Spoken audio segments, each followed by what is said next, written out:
morning, the US and EU have agreed a new data sharing agreement, one that will have a significant impact on London's tech and business scene.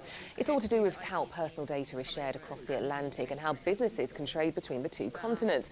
And it's thought it should offer better privacy protection. We're here to explain what it means to you and I and businesses in the capital is Michael Brennan from data science consultancy Profusion. Thanks so much for joining us this morning. So what exactly is this new agreement? What does it mean to all of us? Well, it feels fairly remote and complicated, I guess, to the average sort of viewer. I didn't get it.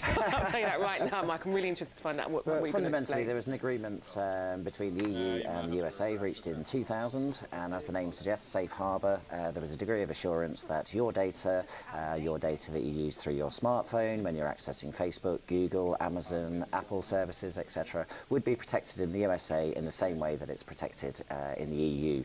That agreement was challenged by a chap called Max Schrems in 2013, and that was on the back of the Edward Snowden revelations, which many people will be familiar with.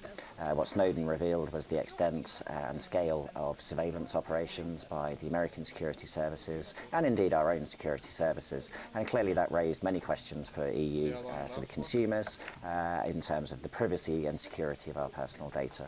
So, if I'm understanding this correctly, then so there's an American company working here, let's say a social media website, and once we give them the data, our own personal data, they can have that, which is protected in the EU. However, once it went to America, they didn't have the same type of protection, and that was the issue. That's correct. We believed we had the same protection under the Safe Harbour Agreement, but with the Snowden revelations, clearly that agreement was blown out of the water because of the industrial scale of access and surveillance of our personal communications. As a result of which, there was a desperate need for a new agreement to keep the data flowing, to keep you having access to Facebook and Google and all of the services that you know, appreciate, and expect to have available on your smartphone. So is that what's happened now then? This new agreement means now means we do have that protection we didn't have before? At the moment, the draft agreement, and bear in mind we're yet to see it in writing, interesting contrast with David Cameron's EU negotiations, means that the data continues to flow. We've received assurances that the Americans will introduce an independent ombudsman to address any complaints going forward. It's very much an interim solution. There's legal challenges at a European level expected. There's legislation going through the USA, the UK, the EU. I suspect at the moment the lawyers are the big winners, so it'll be interesting how this develops in the coming months.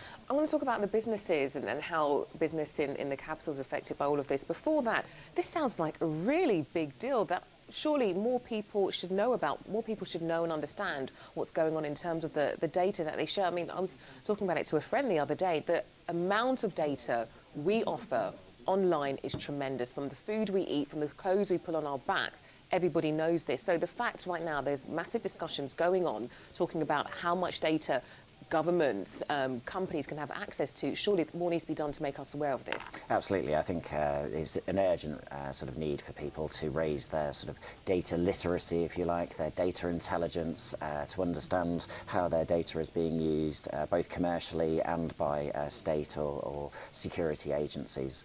Really critical, I think, going forward. As you say, we take it for granted that we can share our most personal details. I'm sure most people wake up this morning, check their Facebook, etc.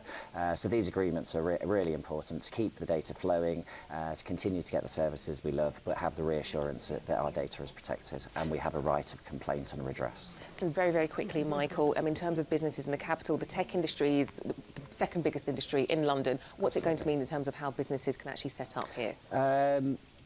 Continued uncertainty, unfortunately, which is very unfortunate for London in particular. $5 billion of investment has been attracted to the capital in the last 5 years. Ourselves at Profusion, we're a fast-growing, ambitious data science consultancy. We've trebled our headcount in the last few years.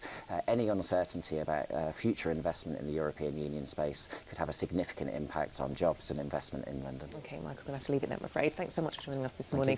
And thanks for clearing that up for me. I had no idea what this all meant. Of course, it's a really big deal.